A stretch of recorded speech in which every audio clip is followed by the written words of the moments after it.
మొన్నటికి మొన్న అంబటి రాంబాబు పైన విచ్చలవిడిగా దాడి చేసినటువంటి గుంటూరు ఎమ్మెల్యే గల్లా మాధవి తాలూకా సభ్యులు, టీడీపీ నాయకులు జగన్మోహన్ రెడ్డి గారు గనక నిజంగా వస్తే వాళ్ళ కొట్టే కొట్టుడికి జగన్మోహన్ రెడ్డి కేవలం పరామర్శించటానికి వస్తే చాలు ఆయన ఆస్తులు కరిగిపోతాయి. అంతమందిని మేము కొట్టగలమంటూ మేడం గారు చాలా క్లియర్‌గా మాట్లాడారు. మరి జగన్మోహన్ రెడ్డి గారొస్తుంటే "ఎక్కడ దాక్కున్నావు తల్లి" అని అడిగితే దానికి ఆన్సర్ లేదు. పైగా జగన్మోహన్ రెడ్డి గారి అనుచరులు టీడీపీ ఆఫీస్ ముందు నుంచి వెళ్తూ ఉన్నారు. కానీ టీడీపీ ఆఫీస్‌లో నాకు తెలిసి ఎవ్వరు లేరేంటి?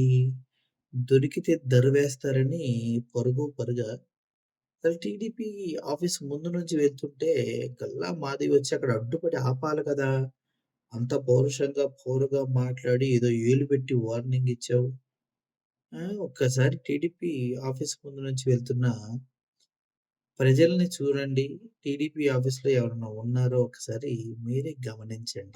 సరసుని తటసగరా కూటమి ఆటలు సాగనీడురా లేఖలన్నీ సరిచేసేస్తాడురా నడిపించే నాయకుడు ప్రళయంలా కదిలాడు శత్రువులకే చుక్కలు చూపే చెమటలు పట్టిస్తాడు జగన్ జగన్ జగన్ జగన్ జగన్ జగన్ చూసారు కదా! ఇక్కడ చెప్పే సొల్లు చేసే పనులకు సంబంధం లేదు. వీళ్ళు ఏదో చెప్తారు. ప్రజల్ని రెచ్చగొడటానికి విచ్చలవిడిగా పిచ్చి కుక్కల్లాగా మాట్లాడతారు.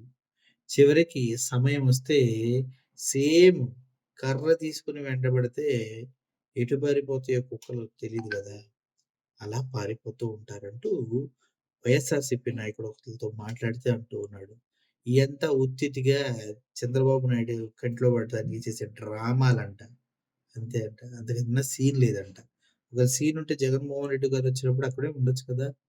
ఎటు దుబ్బేశారు, ఎటు పారిపోయారని అడుగుతున్నారు. ఏం సమాధానం చెప్పాలి మేడం? గల్లా మాధవి గారు. మీరేం చెప్తారులే ఎక్కడో దాక్కొనుంటారు. కంగ్రాచ్యులేషన్స్.